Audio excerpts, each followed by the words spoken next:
السلام عليكم. عايز تعمل دولارز وانت في مصر؟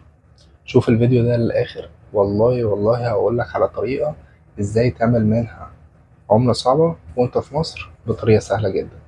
Welcome to Mr. Arish channel. السلام عليكم، انا محمود عمر مستر عريش، وكالعادة الفيديو ده طالع من دبي. في الفيديو دوت ان شاء الله هعرفك ازاي تعمل دولارز وانت في مصر، ازاي تقبض بالدولار او تقبض بالعملة الصعبة. مش هقولك على طريقة زي الفريلانسر أو الفيديو اديتنج اللي انت تفضل تتعلم في مهارة سنة عشان تبدأ تحقق ربح بعدها أو تشتغل الشغلانة ديت. هقولك على شغلانة تانية كارير. هتروح ديوتي، هتروح شغلك وتيجي من شغلك، ليك اجازاتك، وظيفة زي أي وظيفة، بس أنت بتقبض بالدولار وأنت في مصر، دخلك بيكون بالدولار وأنت في مصر.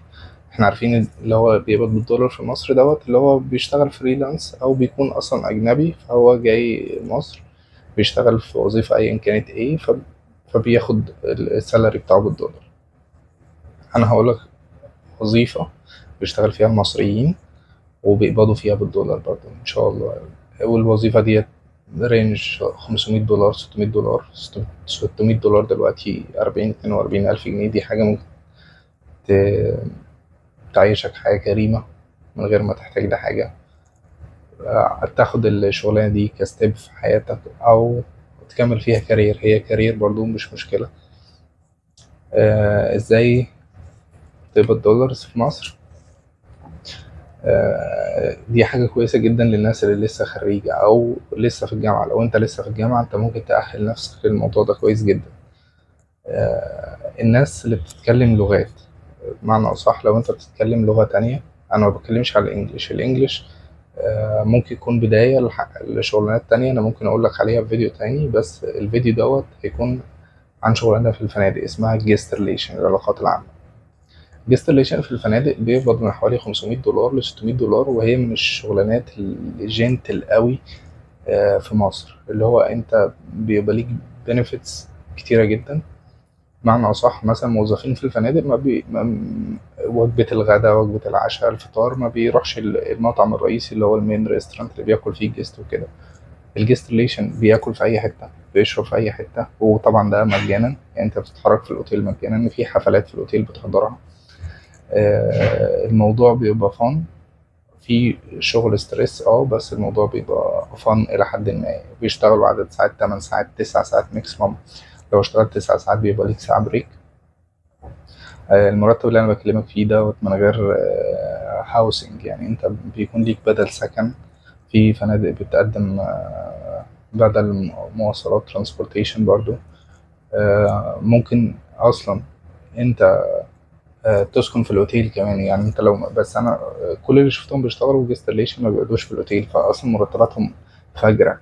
يعني هو بيقبض 40,000 جنيه في الشهر، مش محتاج لستاف هاوسنج. هيطلع يأجر أجمد شقة في الغردقة ب10,000 جنيه، ويصرف على نفسه 12,000 جنيه، هيحوش 20,000 جنيه في الشهر. فهو مش محتاج ستاف هاوسنج. الريجستريشن دوت شغله ايه؟ ممكن اشرح لكم الجوب ديسكريبشن بتاعه، ممكن في الفيديو دوت لو ما طولناش، او في فيديو تاني. بس انا هقولك انت محتاج ايه عشان تبقى جستريشن، او إيه اللغات اللي انت محتاجها عشان تكون جستريشن. العربي انت كده كده بتتكلمه تمام. الانجليزي مستواك فيه لازم يبقى كويس.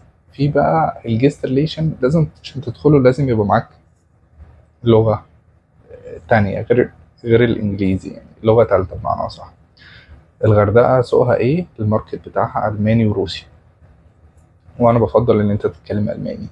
الروسي في ناس كتير بتتكلمه، آه وفي الفندق هتلاقي ناس كتير بتتكلمه، بس محتاجين حد ألماني يكون قوي عشان خاطر الماركت بتاع الغردقة معظمه ألمان ومعظمه روس. ومش لازم معنى كلمة روس إن هم من روسيا، ممكن من روسيا، من أوكرانيا، من استونيا، لاتفيا، اللي هي دول البالتيك، إيست، شرق أوروبا يعني. ممكن ال- الألماني. والله لو خصصت لنفسك ساعة واحدة في اليوم هتتكلم ألماني ماكسيمم في 6 شهور. لو خصصت لنفسك ساعة واحدة في اليوم، تخيل انت مثلا لو في الجامعة أو في الجيش أو لسه في الجامعة، هنقول أنت لسه في الجامعة في أولى جامعة، أنت لو خصصت نفسك في ال4 سنين دول إن أنت تدرس ألماني، أنت هتطلع من الجامعة بيرفكت. أنت لازم طبيعي لازم تاخد لغة تانية، يعني اللغة ديت هي آه، أوصلها لكم إزاي؟ مفيش رسالة بتوصل في حاجة اسمها communication، راسل ومستلم، وفي الانفورميشن في النص ديت. فالانفورميشن دي عبارة عن اللغة بتاعتك، فانت لازم تتعلم لغة عشان اللغة اسلوب حياة. لو سافرت بلد تانية، لو جات لك فرصة عمل في مكان تاني، مش لازم عشان خاطر مثلا انت هتشتغل جيستليشن لازم تتعلم الالماني او تتعلم الروسي. او تخيل مثلا انت لو طبيب في طب، وجات لك فرصة عمل بره في الخارج في ألمانيا مثلا، انت مش هتروح تتكلم معاهم عربي. فاللغة ديت مهمة جدا. انا بنصح اي حد لسه في الجامعة لازم يتعلم لغة تانية ايا كانت ايه. بالنسبة ايه تاني ممكن تعمل منه فلوس؟ دولارز او عملة صعبة. شركات السياحة برضه ممكن تشتغل بايه؟ ممكن تشتغل ب3 شهور بس، يعني خبرة تكون سوري بطيخة خالص، تكون لغتك يعني منعدمة. لغات بولندي، تشيكي، اللغات النادرة ديت مفيش حد كتير بيتكلمها في مصر، وشركات السياحة بتخطف أي حد بيتكلم اللغات النادرة ديت. فممكن تدرس برضو بولندي، تشيكي 3 شهور، هتلاقي نفسك اتخطفت. لو محتاجين معلومات أكتر عن كده إن شاء الله هعمل لكم فيديوهات أنزل لكم حاجات بالتفصيل أكتر. وسامحوني على موضوع الايديتنج والتصوير، لسه انا جاي الامارات قريب، معيش لابتوب، ما عنديش اكسبيرينس في الايديتنج وكده، فسامحوني. بس ان شاء الله لو محتاجين حاجه اكتبوا لي في الكومنتس، هعمل لكم فيديوهات اول باول وان شاء الله هعملها بالتفصيل. اشوفكم الفيديو الجاي واتمنى لكم التوفيق باذن الله. مع السلامه. Please hit the subscribe and like buttons, because that motivate me.